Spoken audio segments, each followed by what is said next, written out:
Jamaah sidang solat Jumat sekeyakinan seakidah yang kami muliakan. Marilah di awal perjumpaan kita pada siang yang berbahagia ini kita memuja dan memuji Allah yang telah memberikan kita kesempatan untuk bisa hadir ke masjid yang mulia ini guna menunaikan sebuah kewajiban, yakni solat Jumat dalam kondisi berjamaah.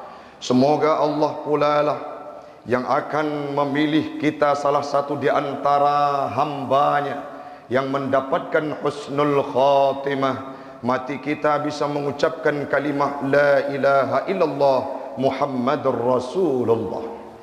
Selawat dan salam tiada henti-hentinya selama orang yang ingat dan selama orang yang lupa lalai. Selama itulah kita akan berselawat kepada Nabi, seorang panutan junjungan alam semesta. Hadirnya menjadi rahmat bagi seantero dunia, tidak hanya bagi manusia, binatang, tetumbuhan, pepohonan, seluruh manusia yang laki-laki, muda dan kaya, semuanya merasakan bahwa kehadiran Nabi Muhammad itu sebagai rahmat dalam kehidupan mereka. Diangkat harkat martabat perempuan, diangkat harkat martabat manusia yang dulu kita hidup dalam kondisi seperti masa jahiliyah. Hidup manusia pada waktu itu tak ubahnya seperti sistem rimba, yang kuat dia yang berkuasa. Hadir Nabi Muhammad yang lemah dianggap sebagai manusia. Salawat dan salam kepada al dan sahabat beliau sekalian yang telah memberikan kontribusi, dedikasi terbaik mereka, sumbangsi, pengorbanan untuk Islam, agama yang kita cintai. Bahkan mereka rela tubuhnya tercabik-cabik, tersayat oleh pedang demi mendukung Rasulullah dalam membawa ajaran Islam ke seantero dunia.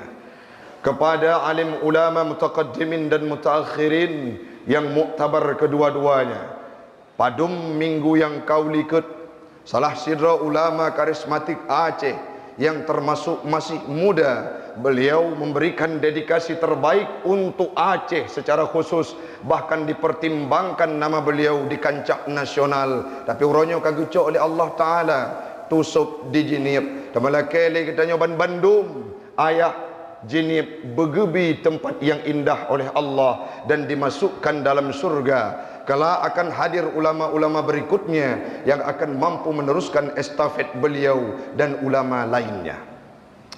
Jamaah sidang solat Jumat sekeyakinan seakidah yang kami muliakan, menghadapi kontestasi politik, menghadapi pilkada, menghadapi pemilihan umum, pemilu yang akan kita hadapi di depan mata ini.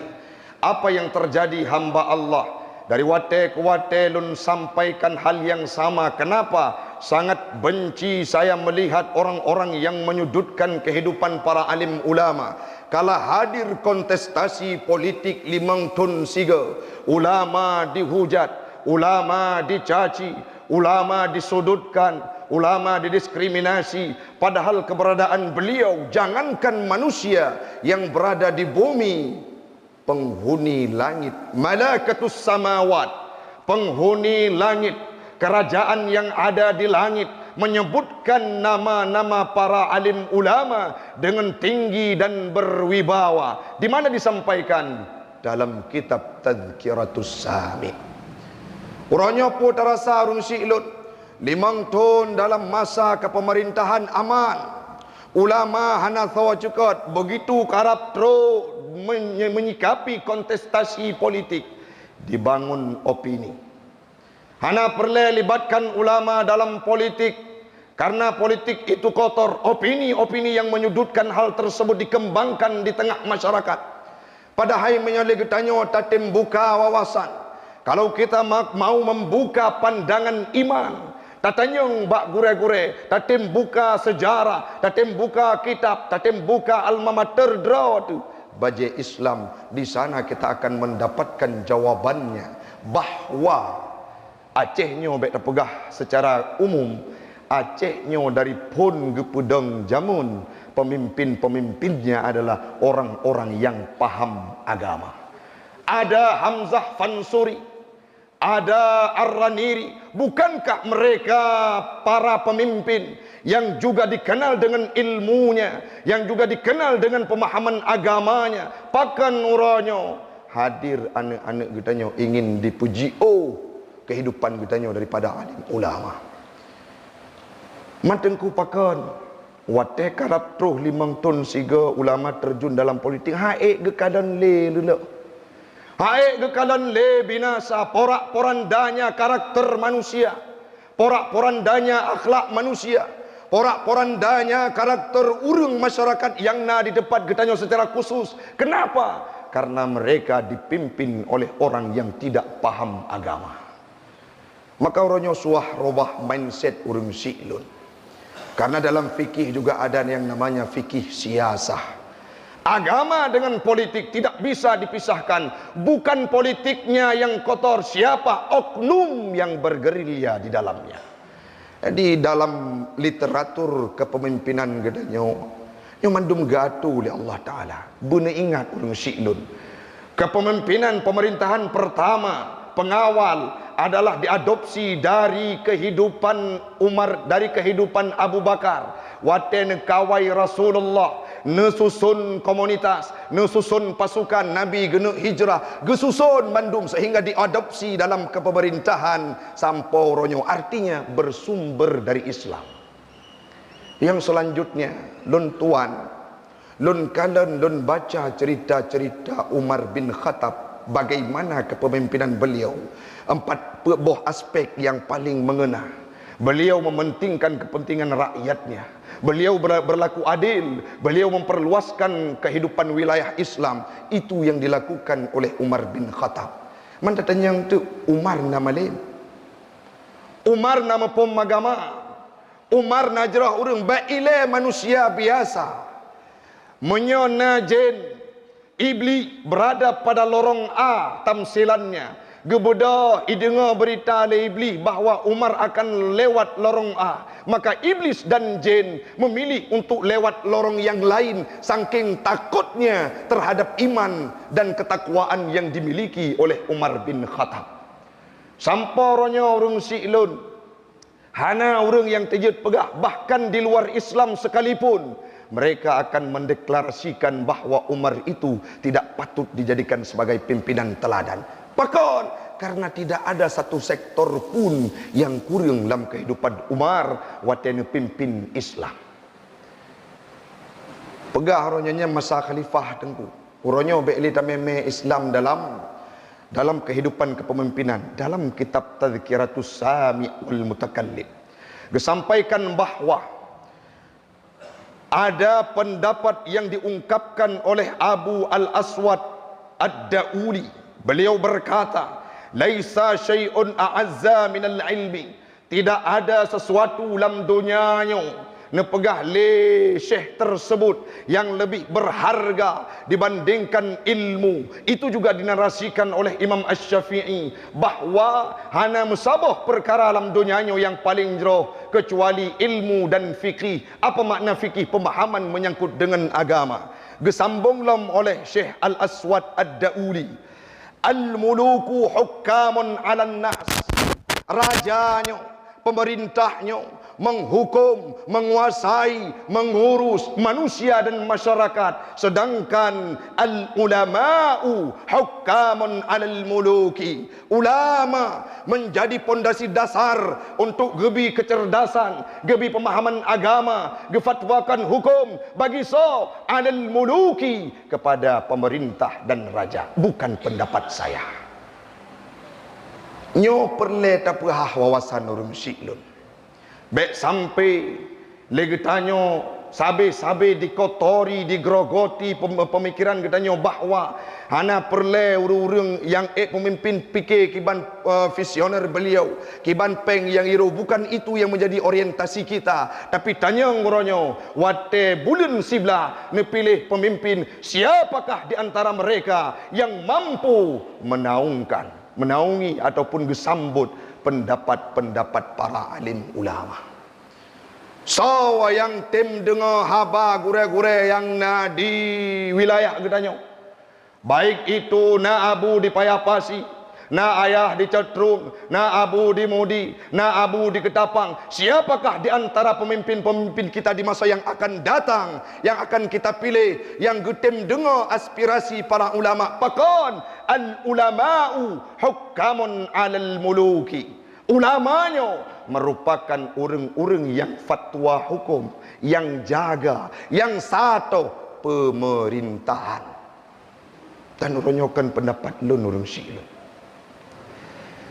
Ingat lun tuan dalam sebuah hadis yang disampaikan oleh Nabi. Sayati zamanon ala ummati. Akan terus sebuah zaman kepada umat lun, kata Rasul. Yafirruna minal ulama. Mereka akan lari daripada alim ulama. Baik itu karena berbeda perspektifnya, baik itu karena berbeda masalah pemilihannya, berbeda ekonominya, berbeda hubungan sosialnya, akan berbeda perspektif. Mereka menjauhkan para alim ulama. Ingat, akan gekirim leboh bala li Allah Ta'ala.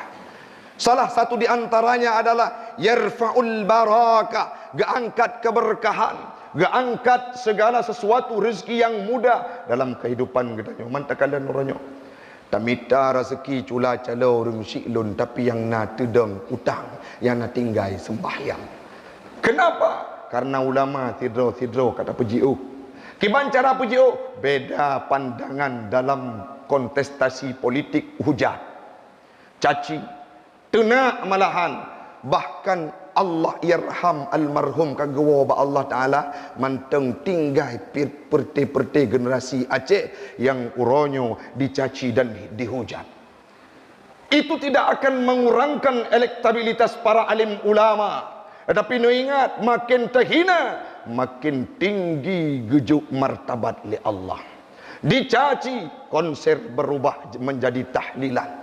Dicaci, ubi rayu-rayu tempat-tempat dikumpulkan manusia untuk didoakan. Bahkan truk ulama internasional baik di Palestina, Yaman, bahkan Habib Umar sendiri disampaikan oleh Tengku Bahri, khadimnya Ayah Sub, mendoakan keberadaan Ayah Sub di Jinib. Maka orangnya oleh katanya ban Bandung murung siklun. Hana perle tak pisah drop daripada para alim ulama. Olehnya menyena yang pegah Tengku pemimpin hana perle tak mau bidat itanya tak pilih, wate tak pilih urangnya yang tanya lagi sat butoi lagi sat. Han mungkin sidra urang yang semebut wate le nah pemimpin yang gopnyan pilih akan jid kepala dinas, tidak linier keilmuannya. Han mungkin olehnya yang tanya jauh belang tetap jauh belang. Han mungkin wate pemimpin terpilih tanya akan jid kepala ataupun asistennya. Tapi bagaimana menyojroh pemimpin yang dipilih gemu hukum dengan hukum agama ataupun getanyang pada alim ulama, ni yakin belang yang nemu uliron akan makmu, akan jeroh, akan berkat. Olehnya semebut akan mudah menyojamun hanap inaya akan terus dalam kehidupan. Kenapa? Karena pemimpin yang getanya pilih adalah pemimpin yang cinta kepada ulama. Maka orang syiklun melalui momentum yang singkat ini untuk menyikapi kontestasi politik nekalan urang-urang yang tahu dengan para alim ulama, karena ulama pewarisnya Nabi Muhammad. Olehnya hana martabat tertinggi kedua leh anbiya, hana martabat tertinggi kedua leh nubuwah, leh kenabian, yaitu para alim ulama. Itu disampaikan dalam kitab Tadhkiratus Sami', dalam kitab Mukhtasar Ihya Ulumuddin. Abe wate pun lun dengar berita dicaci para alim ulama, abe wate urang syiklun untuk lung pesapat materi hana kitab lung mita kepa pudih tat artinya. Wate nak urang-urang yang ditujut tenak ulama. Orangnya nekalan yang dang datu mimbarnya ilmu yang diturunkan oleh para alim ulama. Seandainya hana ulama orangnya khususnya di Kota Luk Semawe support kehidupan katanya orang syiklun lebih lom di Aceh, maka kita jangan termasuk di antara mereka yang mencaci, yang menghina, yang menghujat para alim ulama, karena akan kita hadapi kontestasi politik.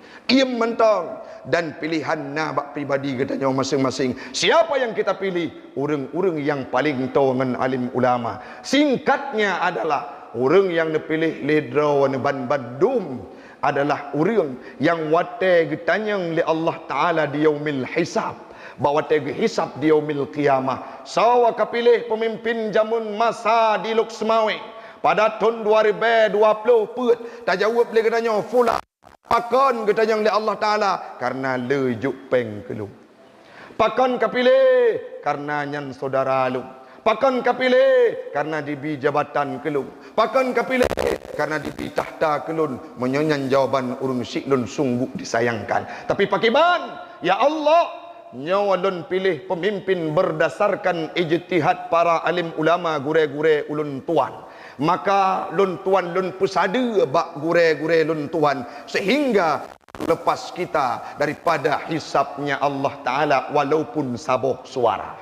Maka cerdaslah urus lun bandum nekalan nepilah ne analisa, ne observasi dan melihat dengan mata-mata pandangan iman baik gegabah. Ada durasi waktu kurang lebih 2 bulan ke depan untuk kita memilah dan memilih siapakah yang cocok dan layak dijadikan sebagai pemimpin kita. Mudah-mudahan bermanfaat bagi ulun tuan dan umumnya kepada jamaah sekalian. Sebagai kesimpulan adalah yang pertama, watetro masa politik baik pisah dewangan ulama. Pakon menyertanya taplung daripada alim ulama, gekirim kurang berkat, keangkat keberkahan, gekirim pemimpin yang zalim, dan yang paling pit adalah mati dalam kondisi hana iman. Yang selanjutnya, pilihlah pemimpin yang tahu dengan alim ulama. Pakon karena al ulama'u hukamun alal muluki. Ulamanya yang satu hudib para pemerintah. Seandai gadah ulama dalam peredaran pemerintahan, ni yakin ke akan dihukum dengan nafsu.